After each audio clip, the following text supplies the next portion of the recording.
Assalamualaikum warahmatullahi wabarakatuh. Bismillah masyaallah la yasukul khair illallah. Bismillah masyaallah la yasrifu su'a illallah. Bismillah masyaallah ma kana bikum min ni'matin faminallah. Bismillah masyaallah la haula wa la quwwata illa billahil aliyyil azim. Allahumma shalli wa sallim ala sayyidina Muhammadin al-fatihi lima ughliq والخاتم لما سبق ناصر الحق بالحق والهادي إلى صراطك المستقيم وعلى آله حق قدره ومقداره العظيم. سبحانك لا علم لنا إلا ما علمتنا إنك أنت العليم الحكيم. ربي اشرح لي صدري ويسر لي أمري واحلل عقدة من لساني يفقهوا قولي. نوينا التعلم والتعليم والتذكر والتذكير والنفع والانتفاع والإفادة والاستفادة وحث على تمسك بكتاب الله وسنة رسوله صلى الله عليه وآله وصحبه وسلم ودعاء إلى الهدى ودلالة على الخير وابتغاء مرضات الله وقربه سبحانه وتعالى. أما البعد. Alhamdulillah, segala puji dan syukur kita kehadrat Allah Subhanahu wa taala. Pada malam ni dapat sekali lagi kita berkumpul bersama-sama untuk kita mempelajari juga dan juga untuk kita muzakarah di dalam kitab Penawar Bagi Hati karangan bagi Syekh Abdul Qadir Al-Mandali radhiyallahu taala anhu qadasallahu ruhahu wa nafa'ana bi ulumihi insyaallah. Pada hari ini kita akan sambung semula masih lagi di dalam bab yang sama, iaitu pada bab yang pertama pada menyatakan sangat loba atas makanan. Jadi sebelum ini Syekh Abdul Qadir Al-Mandali dah sebut tentang kelebihan-kelebihan seseorang yang apabila dia menjaga perutnya dengan beberapa hadis yang banyak disebutkan. Dan begitu juga Syekh Abdul Qadir Al-Mandali dia sebut sebelum ini tentang faedah-faedah yang mana kalau seorang itu meninggalkan makan, maksudnya tidak terlalu kenyang, meninggalkan makan, dan dibanyak sebut di antaranya menyebabkan hati kita akan bersih dan menyebabkan kita mudah untuk beribadah dan juga menjadikan hati kita ini cerdik, pandai. Dan pada hari ini kita akan sambung semula pada kalam musannif di dalam kitab lama, dalam kitab Jawi, pada baris yang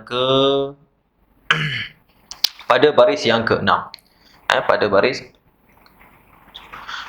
yang ke-7, pada baris yang ke-7, tuan-tuan dan puan-puan, iaitu pada kalam musannif, iaitu beberapa dan ada padanya, dan maka ada padanya beberapa kebinasaan, dan ada pun kenyang itu maka ada padanya beberapa kebinasaan. Jadi disebut sampai situ, baris yang ke-6, yang ke-7. Nampak tak? Jadi kita dah sebut sebelum ni tentang faedah apabila seorang itu tidak kenyang. Sekarang ni Syekh nak sebut tentang ada beberapa perkara atau benda yang mana menyebabkan seseorang tersebut akan binasa apabila terlalu kenyang. Yang pertama disebut oleh Syekh, qala musannifu rahimakumullah wa nafa'ana bi'ulumihi fi darain amin amin ya rabb. Yang pertama kata Syekh, ketiadaan sedap mengerjakan ibadah. Jadi di antara benda yang membinasakan seorang apabila selalu kenyang perutnya, di antaranya akan menghilangkan kesedapan seseorang itu mengerjakan ibadah. Kan? Jadi itu di antaranya. Kalau kita terlalu kenyang, kita tak dapat kelazatan ibadah. Disebut dalam kitab Ihya Ulumuddin, Imam Al-Ghazali radhiyallahu taala menyebutkan bahawasanya Nabi Musa alaihissalatu wassalam itu di antara dia apabila dia dipanggil oleh Allah Subhanahu wa taala naik ke Tur Sina, Bukit Tur Sina. Kalau di Mesir tu ada satu tempat namanya Tur Sina, dipanggil Sinai. Nama bukitnya Tur Sina. Kalau orang Melayu panggil Sinai lah. Jadi satu bukit itu yang Allah Taala suruh Nabi Musa alaihissalatu wassalam itu naik di sana bermunajat sebelum Allah Taala nak berkata-kata dengan dia.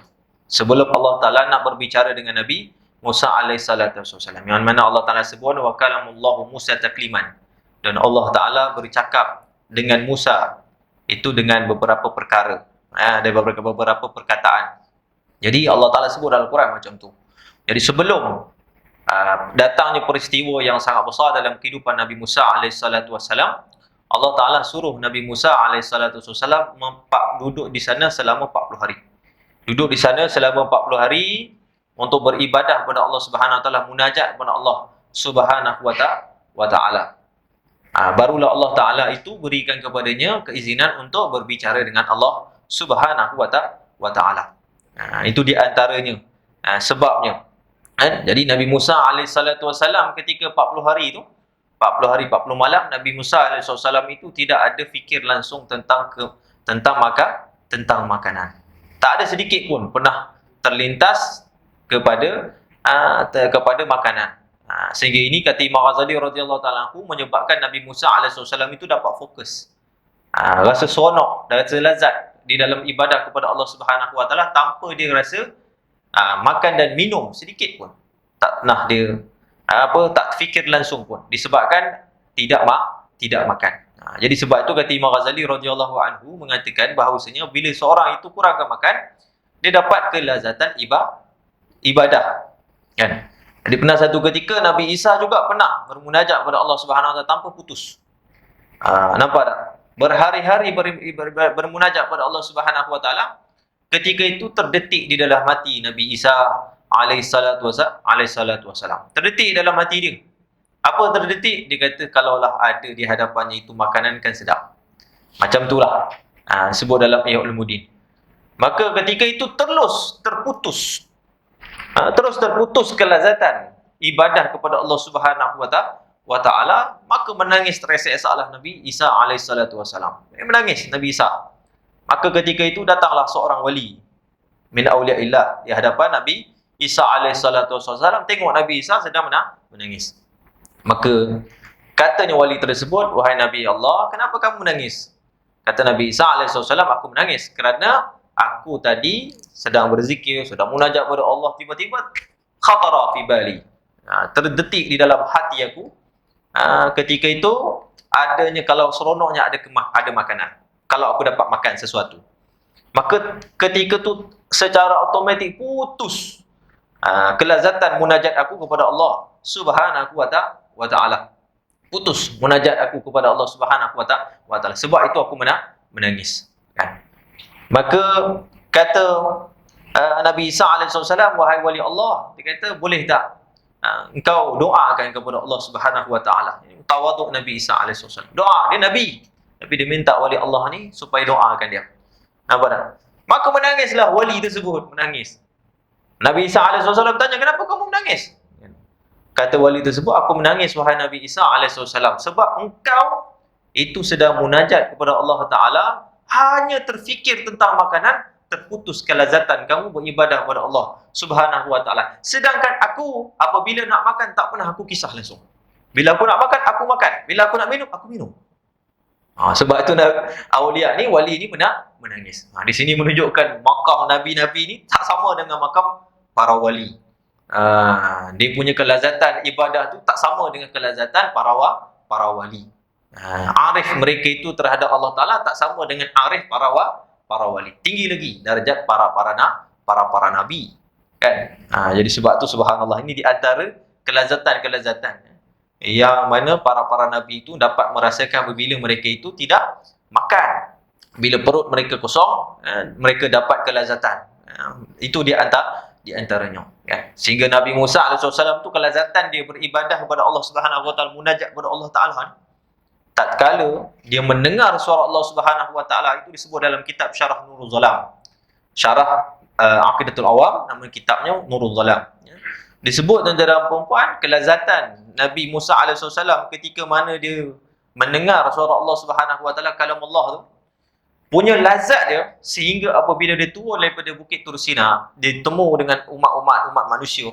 Bila dia dengar manusia bercakap seperti kalam haiwan, seperti kata-kata binatang.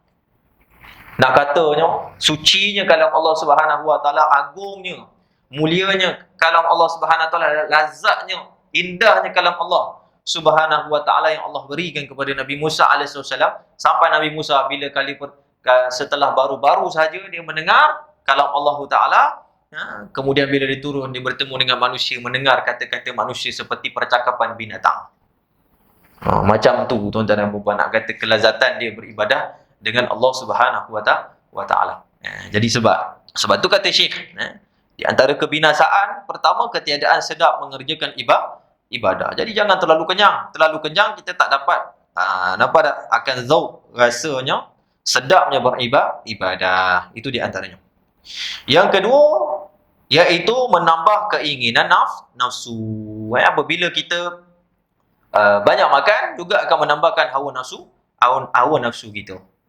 Nampak tak? Jadi banyak makan ni menambahkan hawa nafsu kita, kan? Jadi sebab itu kalau kita mengurangkan makan, itu juga akan mengurangkan hawa nafsu kita. Kita dah sebut sebelum ini banyaklah, di antaranya faedah-faedah disebutkan dalam hadis-hadis Nabi sallallahu alaihi wasallam. Jadi mengurangkan hawa nafsu. Sebab hawa nafsu ni dia seperti budak kecil, kan? Kata Imam Al-Busairi radhiyallahu taala anhu dalam Burdah, dia kata apa? An-nafsu katifli. Nafsu itu seperti anak kecil, kan? Sekiranya kalau kamu itu menyusukan anak kecil tersebut itu tanpa kamu melepaskan daripada puting susu tersebut, maka dia akan menyusulah sampai ke besar. Itu hawa nafsu kita. Jadi kalau kita melayan nafsu kita, apa benda yang kita nak, kita makan. Bila kita nak air manis-manis, kita pun minum. Kita ikuti hawa nafsu kita, maka nafsu tu lama-lama dia akan menjadi sebati dengan diri kita. Jadi sebab tu, kalau kita tak dapat, kita akan monyok, kita akan tak rasa tak sedap, kan? Sebab tu semua nafsu. Jadi sebab tu jangan kita mentarbiah nafsu kita ni. Nampak tak? Kita menjadikan nafsu kita ni mengikuti apa kehendaknya. Sebab manusia itu ada tiga jenis musuh dia kena tahu. Yang pertama, nafsuhu. Yang pertama disebutkan nafsu dia sendiri, diri dia sendiri. Nafsu ni adalah musuh kita. Kata Sayyidina Ali radhiyallahu anhu, musuh yang paling dahsyat itu adalah diri kamu. Musuh kita. Nampak tak? Lebih dahsyat daripada iblis, lebih dahsyat daripada syaitan, lebih dahsyat daripada Yahudi pun sekali. Nampak tak? Adalah nafsu kita. Nampak tak? Sehingga para ulama mengatakan orang-orang yang kalah dengan hawa nafsunya, maka dia telah kalah sebelum kalahnya dengan musuh-musuh yang nyata. Kalau orang dah kalah dengan nafsu dia, maka dia akan kalah. Dia dah kalah sebelum dia kalah dengan musuh-musuh yang nyata. Dengan nafsu sendiri dia pun kalah. Jadi sebab tu kekalah nafsu kita ni, jangan kita melayaninya. Jangan kita biarkannya. Sehingga kata para ulama, siapa-siapa yang menahan makan minum dia, sehinggalah kalau dia boleh semampu dia selama 40 hari. Nampak tak? Itu dia menjaga makan dia, dan dia tak makan begitu kenyang. Makan sikit saja. Nampak tak? Yang boleh menyebabkan dia itu kemampuan melakukan benda yang fardu, maka Allah Ta'ala akan bukakan kekasyafan pada hati dia. Ini disebut dalam Ihya Ulumuddin. Siapa-siapa yang 40 hari dia jaga makan dia tak bagi kenyang langsung, Allah Ta'ala bagi kasyaf. Kalau betul-betul sidik jujur dia tinggalkan tu bukan kerana nak masyhur, tapi dia tinggal tu kerana Allah. Sebab apa aku tak makan banyak ni? Makan sikit saja. Sebab imtisar li amrillah. Sebab aku mengikuti perintah Allah. InsyaAllah, kata para ulama, akan tersikaplah kasyaf kepada hati dia, kan? Sebab itu ada satu kisah. Seorang ulama mendatangi seorang mu'allaf Yahudi, seorang rahib Yahudi masuk Islam. Nampak tak? Maka orang pun mengatakan rahib ini kasyaf. Kasyaf, baru masuk Islam jadi kasyaf. Maka ulama datang kepada dia, kan? Bertanya kepadanya, apa yang menyebabkan dia jadi kasyaf? Apa yang menyebabkan dia ni kasyaf? Maka kata Yahudi tersebut, katanya ex-Yahudi lah, dia dah masuk Islam, mu'allaf. Dia kata apa? Dia kata apabila aku masuk Islam, maka pertama sekali aku tinggalkan adalah hawa nafsuku.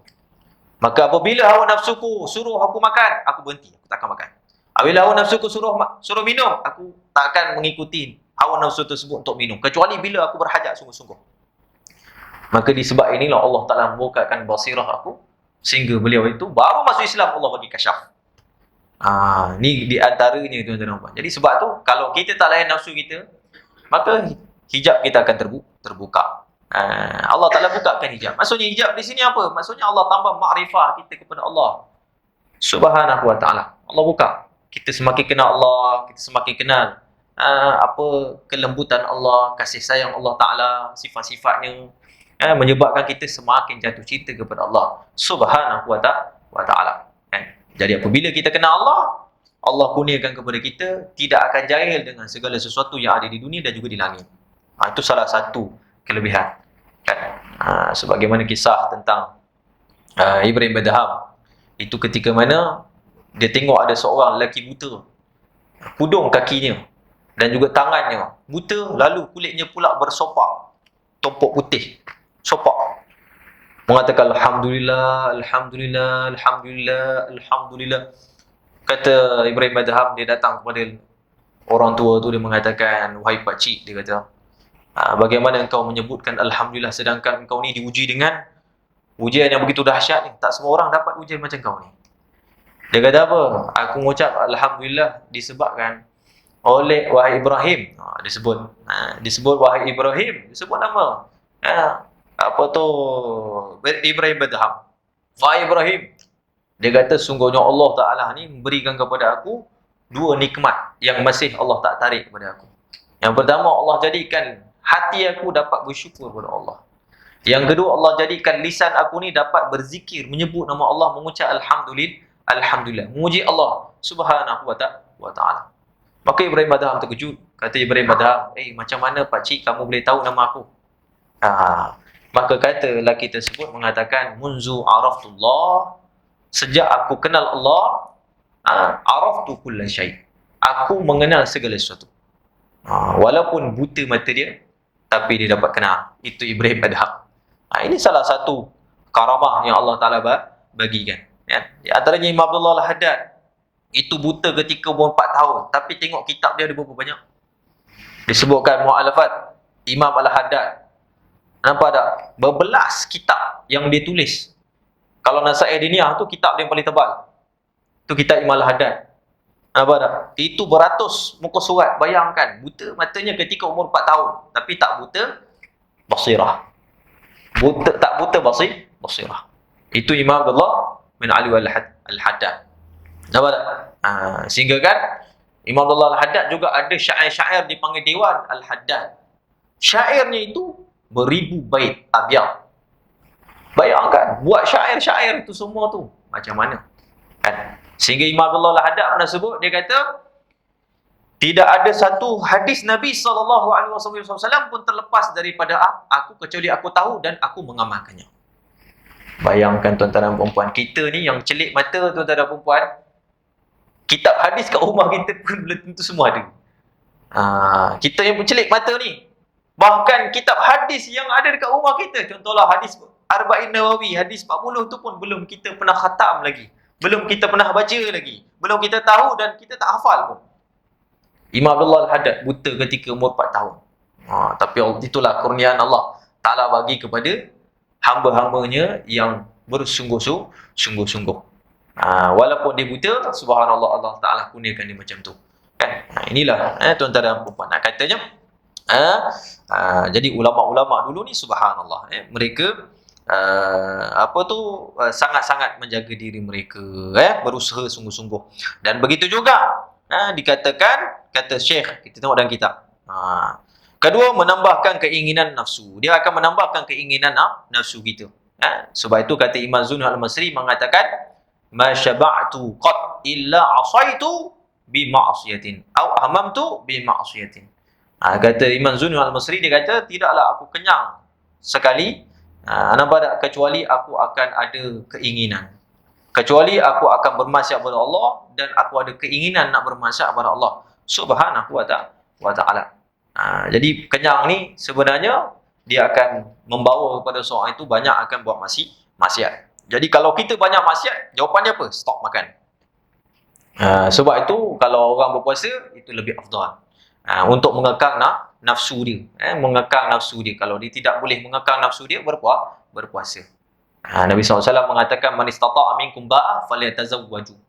Kata Nabi SAW, apabila kamu mampu untuk ba'a maksudnya beri nafkah. Nampak tak?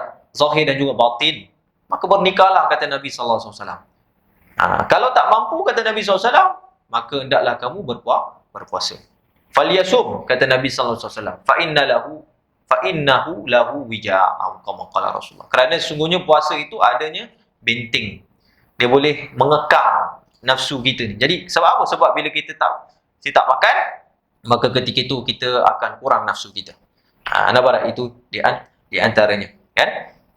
Dan pernah satu riwayat daripada Aisyah radhiyallahu taala anha mengatakan bid'ah yang pertama setelah kewafatan Rasulullah SAW yang dilakukan oleh orang-orang muslimin ketika itu adalah kekenyangan. Kata Aisyah, disebutkan awalu bid'atin hadasat ba'da Rasulillah sallallahu alaihi wasallam napada asy-syab'u. Kata Aisyah radhiyallahu taala anha, sesungguhnya awal-awal bid'ah yang berlaku setelah kewafatan Rasulullah sallallahu alaihi wasallam adalah kekenyangan. Kata Aisyah, innal qauma lamma syaba'at butunahum jamahat bihim nufusuhum ila hadhihi dunya. Kata Aisyah, sesungguhnya sebuah kaum apabila perut-perut mereka itu kekenyangan, maka akan ada keinginanlah akan hati-hati mereka itu kepada hawa nafsu mereka itu kepada dunia. Jadi bila banyak makan, maka akan banyaklah seseorang itu akan keinginan dia kepada dunia. Itu kebinasaan yang kedua, kata Syekh. Kemudian yang ketiga lagi, kata Syekh, dan yang ketiga iaitu ketiadaan kasihan akan yang miskin. Bila kita selalu kenyang, di antara kebinasaannya, kemudaratannya kepada kita ni, iaitu menjadikan kita akan lupa kepada orang fakir miskin. Pernah tak bila kita kenyang sekali kita akan ingat orang miskin? Tak. Bila kita kenyang pasti kita akan lupa orang miskin. Nampak tak? Nampak tak? Itu kata Syekh. Jadi sebab tu kita ni berlapar ni supaya apa? Supaya kita dapat mengingati orang-orang fakir miskin. Nampak tak? Kerana apabila ia kenyang, nescaya menyangka ia akan sekalian manusia semuanya kenyang. Nampak tak? Kenyang bersalah lapar. Jadi bila dia kenyang, dia anggap semua manusia itu kenyang juga macam dia. Tapi bila dia selalu lapar, maka dia akan terfikir, macam inilah agak rasanya orang-orang yang berada di Afrika. Macam inilah agak-agaknya rasa orang-orang anak Palestin. Macam inilah agaknya rasa-rasanya orang anak Syria. Beginilah rasa-rasanya orang anak fakir, fukara, anak-anak yatim. Maka mereka akan datang syafaqah. Mereka akan datang kasihan kepada mereka. Jadi sebab itu Nabi Yusuf AS itu ketika dia mendapat kerajaan, menjadi raja, Nabi Yusuf AS dia tak pernah makan kenyang. Tak pernah makan kenyang.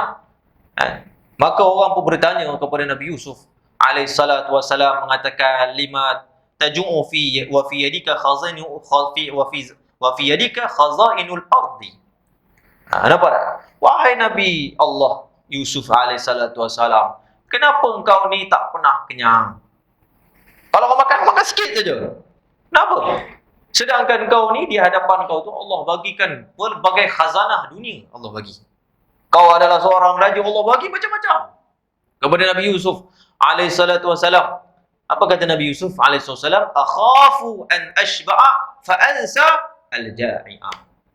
Kata Nabi Yusuf alaihissalam, kenapa aku buat macam ni? Sebab aku takut kalau bila aku kenyang, aku akan lupakan orang-orang yang lapar. Kita lupa nikmat tu. Kita akan lupa kepada orang yang lapar. Jadi sebab tu bila kalau kita sering kali kita Allahumma salli Muhammad, kita selera kenyang, maka kita tidak akan merasa kesusahan seperti orang-orang fakir merasakannya. Kan? Nampak tak? Jadi kalau kita ada himmah, seronok juga. Kalau nampak makanan nak habiskan je. Kalau ada orang yang macam ni, kadang-kadang dia menyebabkan dia itu kurang bersedekah. Berbanding dengan orang yang kalau dia makan sikit saja, tapi ada lebih ni, tak apa bagi orang lain. Nampak tak? Tak nak habiskanlah kuah ni. Ada seorang sayang, dia kata tak, simpan untuk esok. Tapi kalau orang yang tak fikir, dia tak jadikan himmah dia, kesungguhan dia pada makan, nampak tak? Maka dia akan banyak sedekah. Jadi tak kisah kalau makanan tu ada tak ada. Sebab apa? Memang dia tak makan banyak. Kan? Jadi kalau orang yang mempunyai himmah dia, kesungguhan dia pada makanan, maka dia ini akan kurang bersedekah. Kan? Sebab itu kalau kita tengok Sayyidina Hasan radhiyallahu taala anhu itu pernah apabila dia baca satu ayat. Ini satu hikayat disebut dalam Ihya Ulumuddin, saya baca. Dia baca satu ayat, inna aradna al-amanata 'ala as-samawati wal ard wal jibali fa abaina ay yahmilnaha wa ashfaqna minha wa hamalaha al-insanu innahu kana zuluman jahula. Allah Taala sebutkan dalam Quran. Sayyidina Hasan baca satu ayat ni.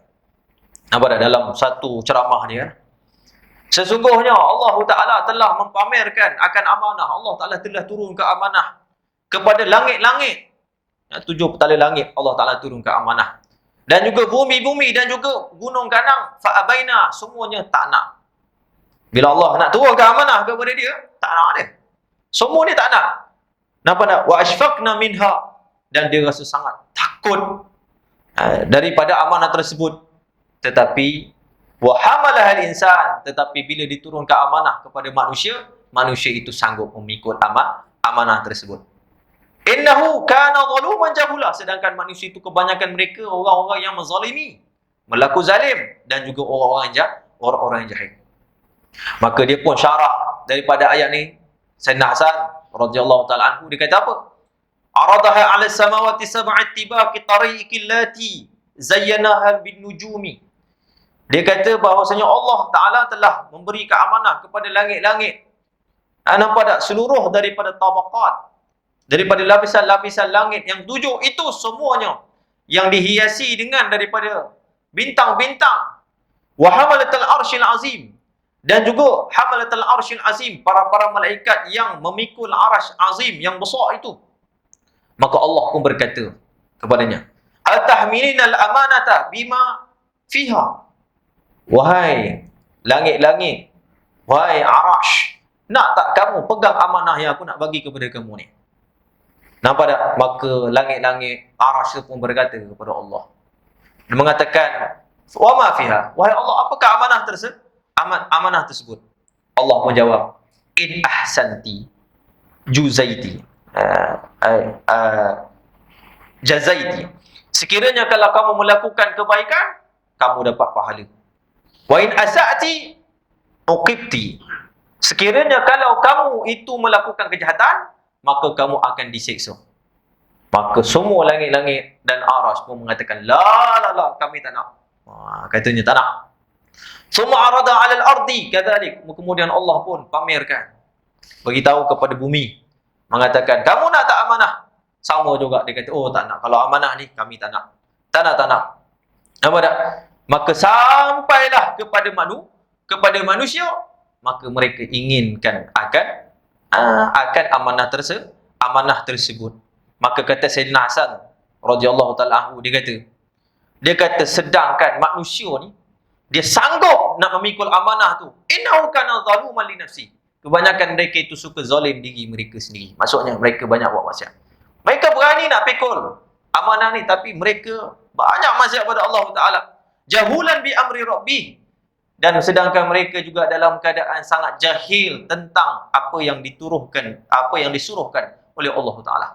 Daripada apa yang diturunkan oleh Allah, apa yang disuruh oleh Allah Taala. Berapa ramai kita tahu hukum hakam Allah. Nampak tak? Faqad ra'aynahum wallahu ishtaru al-amana bi amwalihim fa asabul alafan. Nampak tak? Dan sungguhnya kami telah melihat manusia-manusia itu, dan Allah Taala itu telah dan mereka telah membeli akan amanah Allah Taala itu dengan harta-harta mereka. Fa asabahum alafan, maka mereka dapat banyak harta beribu-ribu. Kata Sayyidina Hasan, famaza sana'u fiha. Maka apa yang mereka buat dengan duit-duit harta-harta mereka tersebut? Wasa'u, yang mereka buat, kata Sayyidina Hasan, wasa'u biha daurahum, yang mereka buat adalah mereka membesar-besarkan rumah mereka. Nampak tak? Wa dhayiqu biha quburahum, yang mereka buat, mereka menyempitkan kubur-kubur mereka. Yang mereka buat lagi, wa asnamu wa asminu bi ziyadanahum. Yang mereka buatkan lagi, mereka menggemukkan, mereka memberatkan tubuh badan mereka, maksudnya dengan mereka banyak makan. Kata Sayyidina Hasan, wa ahzalu dinahum, dan mereka menghinakan akan agama mereka sendiri. Mereka tinggalkan agama mereka. Mereka tak buat solat, tak buat puasa, tak buat macam-macam mereka buat. Nampak tak buat. Wa attaba'u anfusahum bil ghudwi war rawah. Mereka hanya mengikuti hawa nafsu mereka ketika waktu pagi dan juga ketika waktu petang. Ila babi hadha sultan, kepada pintu-pintu akan raja ini.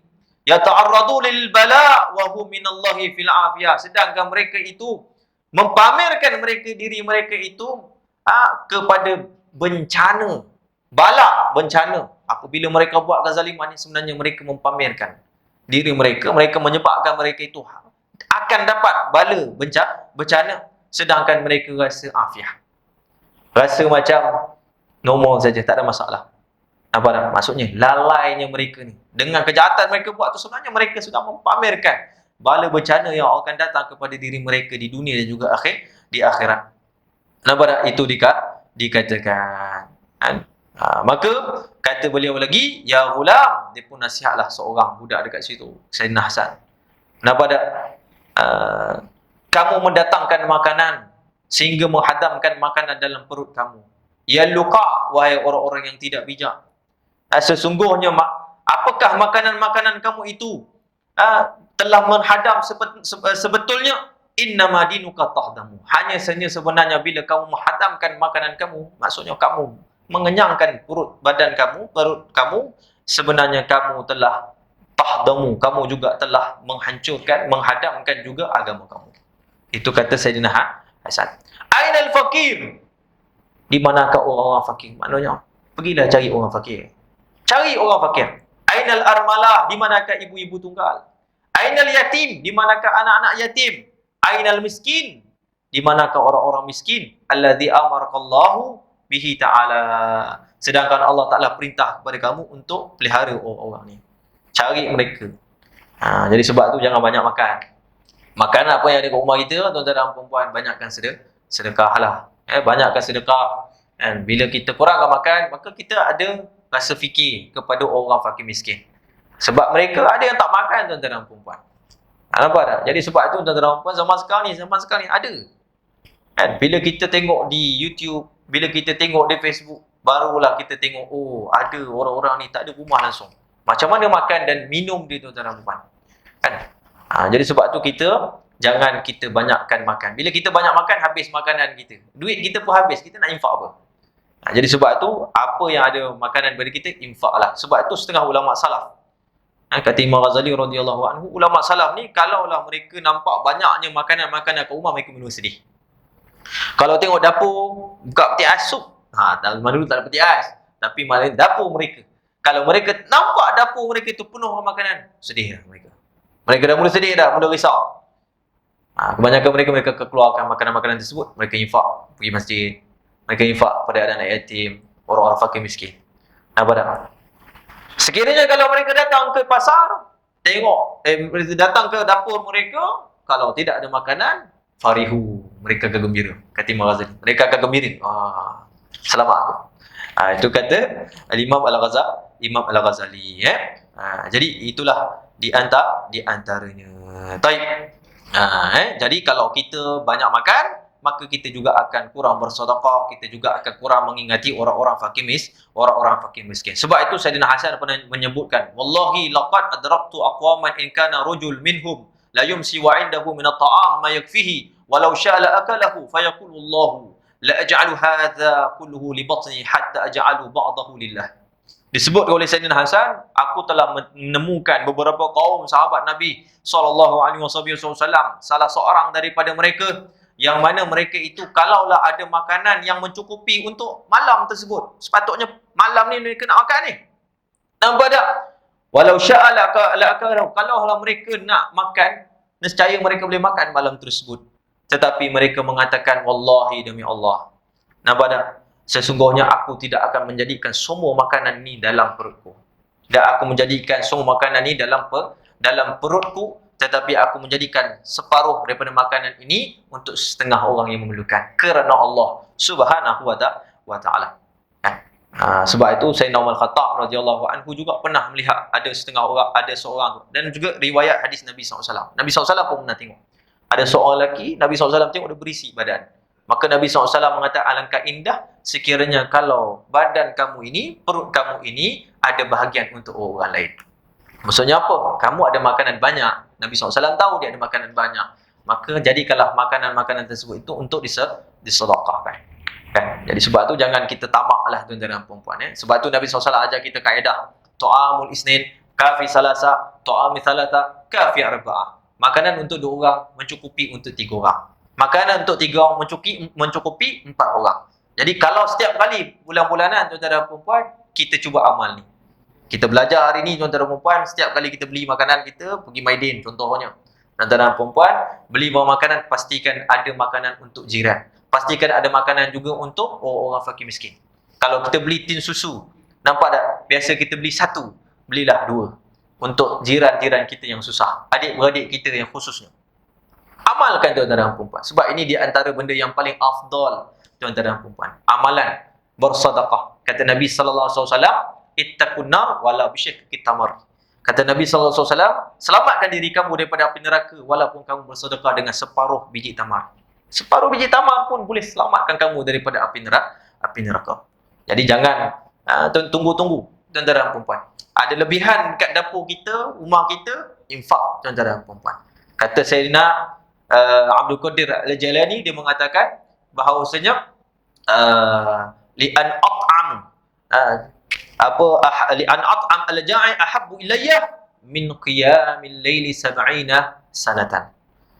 Dia kata, pernah satu kalam daripada Syekh Abdul Qadir Al-Jalani. Dia kata apa? Dia kata, untuk aku bagi makan kepada orang yang dalam kelaparan itu lebih disukai bagiku daripada aku bermunajat, aku tahajud, berqiyamul lail selama 70 tahun. Lebih aku suka kalau aku bagi seorang itu fakir miskin itu makan. Jadi sebab tu kurangkan makan apa-apa yang kat rumah kita. Jangan kita kedekut tuan-tuan dan puan-puan. Itu dia antara sebabnya. Bila kebinasaan yang ketiga, kata Syekh lagi, apabila seorang itu banyak makan, maka ketiadaan kasih akan yang miskin. Kerana apabila ia kenyang, nescaya menyangka ia akan sekalian manusia semuanya kenyang bersalahanlah lapar. Maka ia sebab bagi kasihan belas akan orang miskin. Dialah sebab nampak tak, bila kita lapar, maka akan menyebabkan kita itu kasih belas. Nampak kasihan belas, maksudnya kita akan rasa fikir kepada orang fakir miskin. Sekalian manusia semuanya. Nampak tak? Itu di antaranya. Dan inilah setengah daripada hikmah wajib puasa bulan Ramadan. Maksudnya wajib puasa itu wajib puasa pada bulan Ramadan. Hikmah puasa bulan Ramadan. Kenapa? Sebab kita nak merasakan orang fakir miskin. Nampak tak? Bila kita makan, tuan-tuan dan puan-puan, maka kadang-kadang kita terlupa. Tapi bila kita puasa, maka kita dapat rasakan, orang fakir miskin inilah rasanya. Kan? Kadang-kadang mereka makan, kadang-kadang mereka tidak makan, tuan-tuan dan puan-puan.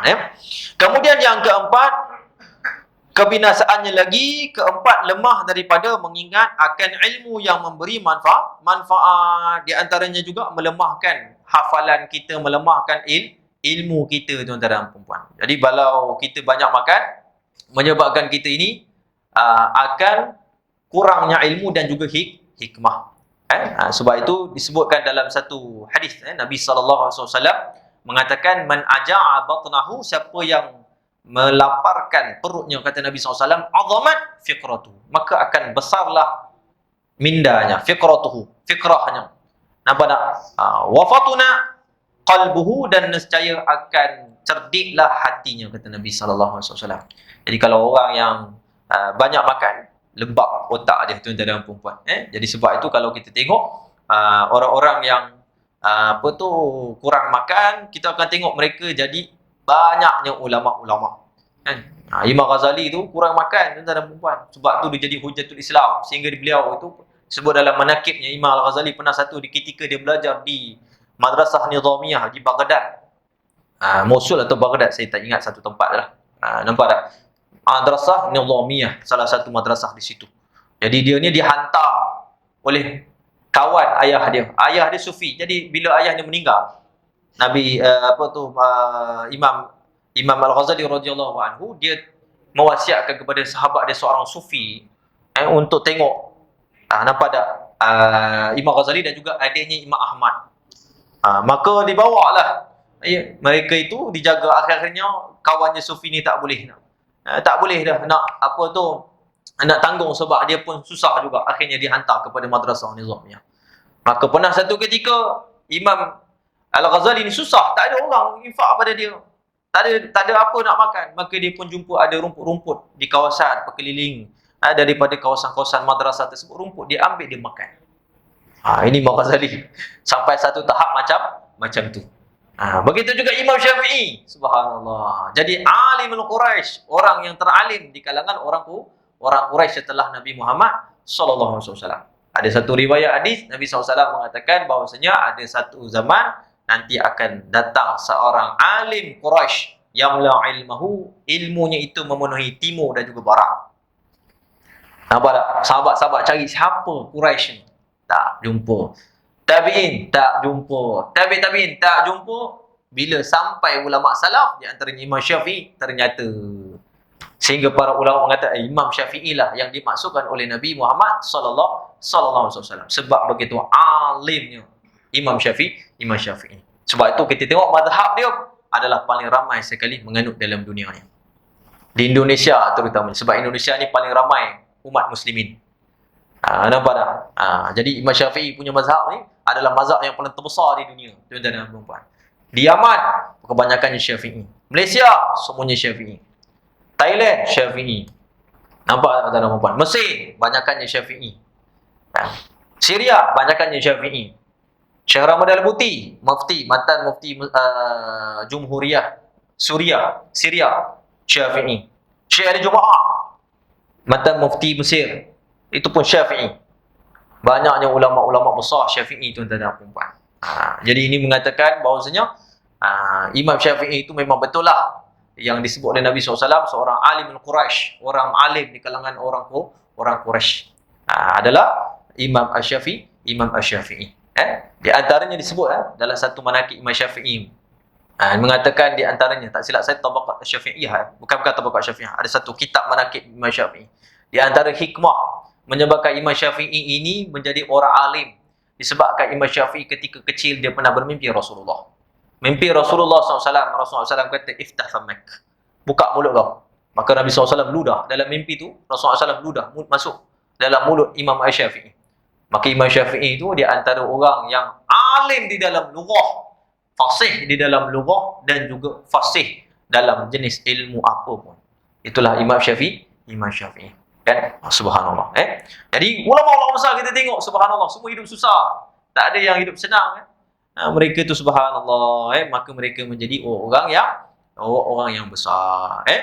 Sehingga kata Imam Ash-Shibli mengatakan, maji'tu lillahi yawman illa ra'aitu fi qalbi baban maftuhan minal hikmati wal ibrah ma ra'aituhu qat.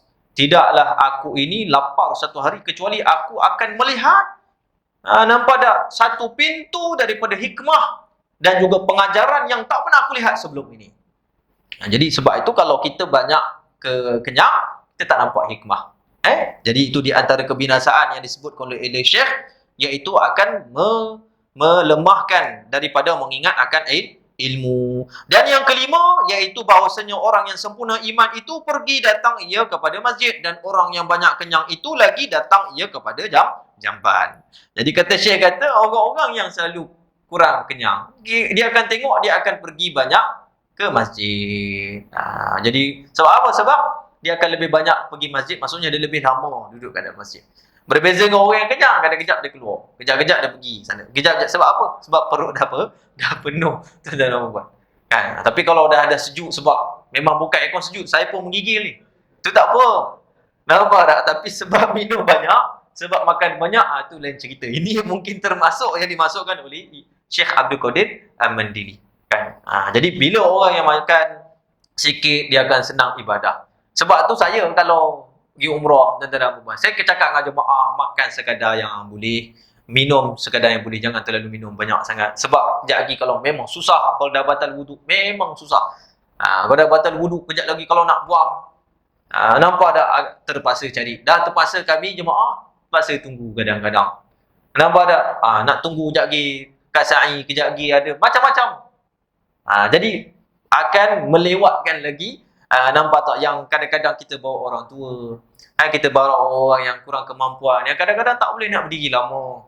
Jadi saya pun nasihat, beragak-agak, jangan terlalu haus. Air zam-zam barakah, minum semua. Jangan tuan-tuan dan perempuan. Ya, kan? Jadi sebab tu dalam satu faedah, saya selalu sebut kalau datang dekat tempat minum air zam-zam tu, setelah bertawaf saya akan cakap, niatlah supaya tidak banyak supaya tidak banyak membuang air kecil atau buang air besar ketika beribadah umrah. Memang mustajab tuan-tuan dan perempuan. Memang mustajab. Sebab tu Nabi SAW mengatakan ma'u zamzam lima syuriba lahu atau kama qala. Nabi SAW mengatakan air zam-zam itu dengan apa yang diniatkan untuk minum. Bila dia niat untuk sihat-sihatlah dia. Sebab tu Ibn Abbas radhiyallahu anhu apabila dia minum air zam-zam dia akan doa. Doa dapat ilmu manfaat, doa rezeki yang murah. Nampak tak? Rezeki yang murah. Itu doa Ibn Abbas radhiyallahu taala anhu tuan-tuan dan perempuan. Dia macam-macam lah. Jadi jangan banyak minum dan juga makan. Sebab dia akan menyebabkan seorang itu lebih banyak kepada jamban. Kata Syekh. Taib. Itu yang dikatakan Syekh. Dan kata Syekh lagi, maka jangan engkau berkata-kata sesungguhnya telah terjadi kenyang itu adat bagiku, maka betapa aku meninggalkannya. Jangan kamu katakan, saya dah biasa kenyang. Nampak tak? Saya dah biasa kenyang. Maka dia telah pun menjadi adat bagi diri saya. Maka dijawab bahawasanya yang demikian itu mudah atas mereka yang menghendaki akan dia dengan diasuh-asuh. Jadi kalau dah biasa kenyang, Ustaz, saya dah biasa kenyang, Ustaz. Kalau tak makan kenyang, memang problem saya. Maka jawab Syekh, dia cakap apa? Maka dijawab bahawasanya yang demikian itu mudah atas mereka. Mudah saja. Katanya Syekh, nampak tak mudah atas mereka yang mengkehendaki akan dia dengan diasuh-asuh. Jadi cuba perlahan sikit. Biasa makan 2 pinggan. Kurangkan makan itu jadi kepada satu pinggan. Jadi sebab tu kita kena hati-hati kalau lebih banyak makan. Nampak tak? Itu ada satu tahzir daripada Nabi SAW. Kata Nabi SAW, orang mukmin itu makan dengan satu perut. Orang-orang munafik itu makan dengan 7 perut. 7 perut. Kan? Jadi sebab tu jangan makan terlalu berlebihan lah. Jadi kurangkan. Sikit-sikit. Jadi Syekh tak paksa kita tinggalkan semua. Sebab kita dah biasa adat. Kita dah biasa. Sebab bila kita biasa banyak makan, usus kita membesar. Bila usus kita membesar, dia ada kuantiti yang wajib dipenuhkan kadang-kadang. Jadi kalau kita kurangkan makan, lama-lama usus tu akan mengecil. Akhirnya kadang-kadang bila kita dah jarang kita makan, kita biasa puasa, kadang-kadang kita makan tu hanya beberapa suap, kadang-kadang dah kenyang. Nampak tak? Jadi ini satu tips yang dibagi. Ada satu tips daripada guru saya, Ustaz Rasulullah Al-Yamani. Dan ini dibuat kajian, tuan-tuan dan puan. Wallahualam, mungkin dalamnya ada doktor ke apa ke, saya tak tahulah. Tapi ini sebut oleh guru saya hanya menapalkan saja. Kata Ustaz Nasrullah Al-Yamani, dia kata, di antara salah satu untuk menghilangkan rasa keinginan makan banyak adalah makan tu lampu jangan terangkan sangat. Jangan gelap sangat. Kalau gelap sangat, tertelan tulang tuan-tuan dan perempuan arwah nanti. Tapi melapkan sikit. Supaya apa? Supaya kita tidak nampak makanan begitu indah. Nampak tak? Jadi, gelapkan sikit malap tersebut. Maknanya kalau lampu sini biasa ada lampu buka time makan. Lampu ditutup. Buka lampu sana saja. Supaya apa? Nampak makanan tu tak cantik. Sebab kita ni, kajian mengatakan, kita kadang-kadang makan melihat dengan mata kita. Mata inilah akan menghiaskan otak kita. Menghiaskan otak kita yang menyebabkan, kita kena habiskan makan. Cuba kita tutup mata. Maka mereka kaji, tuan-tuan dan perempuan, kalau makan itu menutup ke mata, tak nampak langsung. Mereka kajilah, tapi pastikan makanan tu yang tak berbahaya. Mereka pun kaji, tuan-tuan dan perempuan, ternyata bila makan tutup mata ni, makan sikit saja. Rupanya mindset saja otak kita. Sebab apa? Syaitan duk bisik, ada lagi tu karipap sebelah sana. Nampak tak tu ikan siakap tu ada kat sana tu, pergi ambil. Nampak mata kita. Kan? Jadi itu di antaranya tips lah untuk kita elakkan, tuan-tuan dan perempuan. Malapkan lampu supaya kita tak nampak makanan-makanan tersebut. Itulah disebutkan. Saya bacakan habis sikit. Dan iaitu bahawa mengurangi engkau pada tiap-tiap hari kurangkan. Kata Syekh, daripada makanan. Jadi, hari ni berapa sekian makan. Mungkin 1 pinggan lebih. Maksud 1 pinggan lebih ni, tambahlah bukan 1-2 pinggan. Tak. Maksudnya tambah tuan-tuan. Mungkin 1 lebih. Nampak tak? Esok kurangkan sikit. Nampak tak? Ataupun cuba nanti minggu depan. Beransur-ansur. Ataupun setiap hari kita cuba. Itu kata Syekh. Tiap-tiap hari daripada makanan engkau yang biasa kadar suapan hingga mengurangi engkau akan sepinggan di dalam sebulan. Yang menyebabkan kadang-kadang kita makan sampai sepinggan itu dalam sebulan. Maksudnya kita makan hanya sekadar sepinggan saja. Daripada itu dikatakan Syekh. Maka tiada nyata bekas mengurangi itu pada diri engkau dan jadilah mensedikitkan ia adat engkau. Dan itulah caranya kata Syekh. Nampak tak? Menyebabkan akan kita mengurangkan makan kita dan jadilah mensedikitkan ia adat engkau. Jadi adat kita yang dulu tu banyak, jadi sedikit. Jadi itulah di antaranya tuan-tuan dan puan-puan. Jadi cuba sedaya upaya untuk kita diet dengan pemakanan yang sihat. Jadi sebab tu Imam Ghazali kata di antaranya afat. Tak disebut tuan-tuan dan puan-puan, di antaranya afat. Di antaranya afat, kerosakan-kerosakan banyak makan ni juga menambahkan penyakit. Sebab itu dalam hadis Nabi SAW mengatakan bahawasanya punca segala penyakit itu datangnya daripada perut. Perut kita ni tuan-tuan dan puan-puan. Sebab tu kalau kita banyak makan, banyaklah penyakit kita. Imam Harun Rashid, Khalifah Harun Rashid, itu pernah satu ketika sakit. Sakit dia tak ada ubat. Akhirnya dia pun jemputlah doktor daripada Syam, doktor daripada Mesir, doktor daripada Habsyah, Ethiopia, yang sekarang ni Ethiopia namanya. Jemput, masing-masing doktor ni pun bagilah ubat ni, tak jadi apa. Maka dia jemput seorang doktor yang terakhir, Doktor Habsyah, mengatakan, apa ubat? Kata tak ada ubat. Ubat engkau puasa. Puasa ubat kau. Maka dia pun berpuasa, tak makan, sembuh penyakit.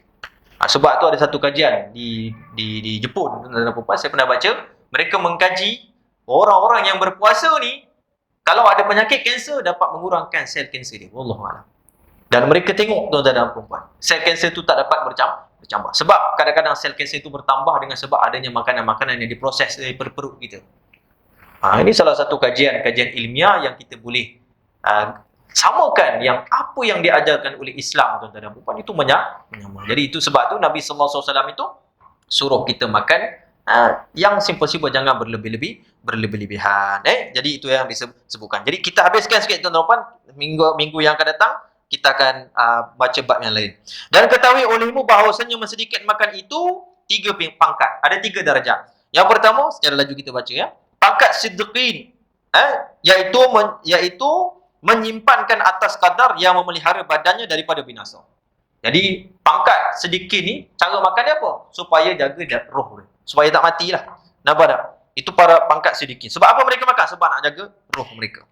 Ya, nampak tak? Dan iaitu kadar yang ditakuti dengan sebab kurang daripadanya akan membinasakan akal dan menyebabkan mati. Nampak tak? Supaya membinasakan akal. Nampak tak? Dan juga menyebabkan kematian. Yang kedua, bahawa terpada ia dengan setengah nampak tak? Cupak tiap-tiap hari. Setengah saja. Setengah cupak setiap hari. Dan iaitu memenuhi 1/3 perutnya. Ini pangkat yang kedua. Cara makan, yang mana kalau pangkat kedua itu cukup 1/3. Bagi perut dia, bagi makan dia, minum dia juga, nafas dia. Sebagaimana dalam hadis. Dan atas yang demikian, itu memperbuat oleh Sayyidina Umar radhiyallahu ta'ala anhu dan jemaah daripada sahabat. Jadi Sayyidina Umar radhiyallahu anhu, dia ni bukan sahabat yang mana tak makan beberapa hari. Dia makan setiap hari. Sayyidina Umar radhiyallahu dan beberapa sahabat. Nampak tak? Dan atas yang demikian dan jemaah daripada sahabat. Kerana adalah makanan mereka itu segantang syair. Segantang syair. Syair ni maksudnya tepung, tuan-tuan dan puan-puan ya. Gandum, afwan. Pada tiap-tiap 7 hari. Jadi segantang. Setiap 7 hari itu segantang saja yang mereka makan. Sikitlah, maknanya tak banyaklah mereka makan. Cukup 1/3 makan dan minum dan juga nafas mereka. Kemudian yang ketiga, bahawa memadailah maksudnya, memadakan secupak tiap hari, dan apabila melebihi akan yang demikian itu maka ia bersekutu orang yang kebanyakan. Maksudnya, iaitu yang ketiga ini pangkatnya, iaitu memadakan secupak tiap hari. Secupak. Yang kedua, itu setiap, Allahumma salli Muhammad, setiap hari satu cupak. Yang kedua, sahabat-sahabat makan setiap separuh cupak pada setiap 7 hari. Itu sikitnya tuan-tuan dan puan. Kalau pangkat yang pertama itu, tuan-tuan dan puan, pangkat pertama itu kalau kita tengok, itu pangkat di antaranya pangkat Sayyidina Abu Bakar radhiyallahu anhu. Sebab ada Sayyidina Abu Bakar radhiyallahu anhu ni kadang-kadang dia selama 6 hari dia tak makan. Dia hanya minum, kadang-kadang dia hanya makan, minum, tamar dan juga. Maksudnya makan di sini makan yang berat tak. Itu Sayyidina Abu Bakar radhiyallahu anhu. 6 hari pernah makan. Dan ada juga para sidikin ni, tuan-tuan dan puan, yang Allah Taala jadikan mereka yang memang Allah Taala bagikan mereka kesungguhan mereka pada tidak makan banyak ni, di antaranya Imam Abdullah bin Sahal At-Tustari. Tuan-tuan dan puan, Imam Abdullah bin Sahal At-Tustari. Beliau ni pernah, tuan-tuan dan puan, selama 40 tahun itu hanya membelanjakan 3 dirham saja. 3 dirham saja disebut dalam Ihya Ulumuddin. Subhanallah. Macam mana dia makan? Lalu orang bertanya kepada dia, macam mana kau makan dengan 3 dirham ni? Dia kata, sebab aku makan tidak ada waktu. Kita makan ada waktu. Bila waktu kita? Bangun pagi, nak kena makan. Tengah hari, kita dah set time makan. Petang, time makan, time minum. Malam, lepas daripada kuliah, time makan. Maknanya kita makan 4 kali sehari. Kan? Jadi, Sayyidina Abdullah bin Sahal At-Tustari ni 40 tahun tu hanya 3 dirham dia belanja. Subhanallah. Maknanya dia makan tu, dia kata, makanan aku ni aku tidak menghadkan. Bila aku nak makan. Jadi kadang-kadang dia berlapar lama, kadang-kadang dia akan makan. Dia makan pun hanya yang menyelamatkan rohnya saja. Itu maqam sidikin. Kan? Sebab itu disebutkan dalam riwayat Nabi SAW ni, sidikin juga. Nabi SAW itu Nabi dan juga para sidikin. Sayyidus Sidikin, penghulu kepada para sidikin. Sebab itu Nabi SAW itu kadang-kadang Nabi SAW itu puasa, Nabi SAW tidak akan makan langsung. Ini khususiah bagi Nabi Muhammad SAW. Pada bulan Ramadan, Nabi SAW pernah itu makan, Nabi SAW puasa langsung tak berbuka. Ini khusus bagi Nabi Muhammad SAW. Adapun kita, tuan-tuan dan puan, tak boleh. Dan hukumnya, tuan-tuan dan puan, adalah makruh dan membahayakan diri kita. Kalau membahayakan, haram, tuan-tuan dan puan. Jadi sebab tu kalau kita boleh berbuka, disunatkan untuk kita terus berbuka. Adapun Nabi SAW tak ada. Kata Nabi SAW, sebab aku dikurniakan rezeki di sisi Tuhanku.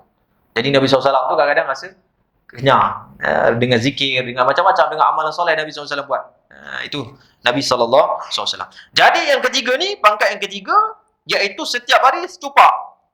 Banyaklah maknanya. Dan apabila melebihi akan yang demikian itu, kalau lebih daripada 3. 3 ni pangkat. Kalau lebih daripada 3, pangkat yang ketiga ni, nampak tak? Maka ia bersekutu akan orang yang kebanyakan. Orang-orang awam. Dah tak dikategorikan sebagai tingkatan lapar. Tingkatan lapar ada 3. Yang pertama sidikin, yang kedua tu makam, yang kedua separuh cupak, yang ketiga secupak. Itu disebut oleh Syekh.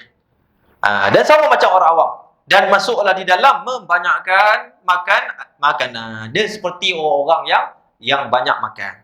Dikategorikan sebagai orang yang banyak makan. Allahu Akbar. Ternyata kita lah, tuan-tuan dan puan-puan. Adapun menjedikitkan makanan dengan ditilik kepada masa, maka iaitu 3 pangkat juga. Yang lebih tingginya bahunya lapar ia 3 hari atau lebih. Jadi dikatakan pangkat ditilik pada masa, maksudnya ada lapar yang mana mereka akan makan pada setiap hari-hari biasa-biasa yang muayyanah, yang tertentu. Mereka tak makan setiap hari. Ada 3 pangkat. Yang pertama, kata Syekh, nampak tak? Yang pertama, iaitu mereka makan 3 hari. Lapar ia, mereka akan lapar selama 3 hari. Atau lebih, artinya tiap-tiap 3 hari atau lebih sekali makan. Setiap 3 hari baru makan. Setiap 3 hari baru makan. Macam tu. Nampak tak? Ada juga lebih. Maka sesungguhnya adalah Sayyidina Abu Bakar. Sayyidina Abu Bakar macam tu amalan dia. Radhiyallahu ta'ala anhu. Lapar ia 6 hari. Sayyidina Abu Bakar lapar dia 6 hari. Sebagaimana disebut dalam Ihya Ulumuddin. Dan ada pun yang pertengahannya. pangkat yang kedua. Tempoh waktu bila mereka akan makan, iaitu mereka makan pada tiap-tiap 2 hari. Yang tadi tu 3 hari dan ke atas. Sayyidina Abu Bakar amalannya setiap hari boleh makan. Allah, dahsyatnya Sayyidina Abu Bakar. Yang kedua, mereka makan setiap 2 hari. Dan yang lebih rendah, yang ketiga maksudnya, dan yang lebih rendah, bahawa makan ia tiap-tiap hari sekali. Ini darjat yang ni. Dan ni tidak dikategorikan pada orang yang loba. Loba tak, dia masih mahmudah lagi. Sebagaimana disebut Imam Ghazali lah. Adapun mereka yang makan 2 kali pada tiap-tiap hari, maka tiada ada baginya kelakuan lapar sama sekali. Jadi siapa yang makan setiap hari 2 kali, dia tak dikategorikan orang yang dapat fadilat lapar. Sebab apa? Berdasarkan dalam satu hadis Nabi sallallahu alaihi wasallam. Nabi sallallahu alaihi wasallam sebut dalam hadis macam mana? Kata Nabi sallallahu alaihi wasallam, man akala fi yaumin aklatain, siapa yang makan pada setiap hari itu 2 kali makan. Nampak tak? Maka kata Nabi SAW, orang itu dianggap sebagai orang yang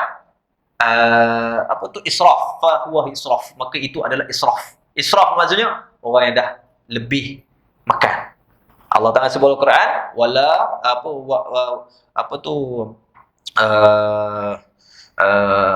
wakulu washrabu wala tusrifu, kan?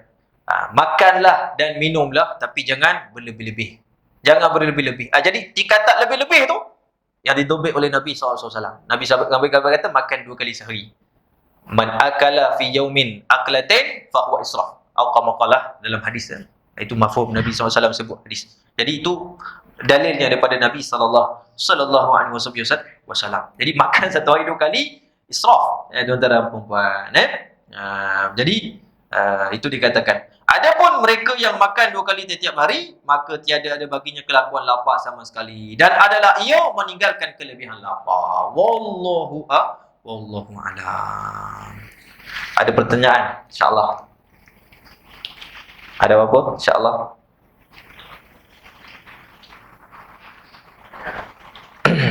Tak ada. Muslimat? InsyaAllah. Tak ada. Kita tutup majlis kita dengan tasbih kifarah dan juga surah Nas. Subhanakallah bihamdika, astaghfiruka wa atubu ilaik. Wassallallahu ala sayyidina Muhammadin nabiyina Muhammad. Bismillahirrahmanirrahim. Innal insana Al-Fatihah. A'udzubillahi minasyaitonir rajim. Bismillahirrahmanirrahim. Alhamdulillah. Warahmanirrahim. Maliki yaumiddin. Iyyaka na'budu wa iyyaka nasta'in. Ihdinas siratal mustaqim. Amin amin ya rabbal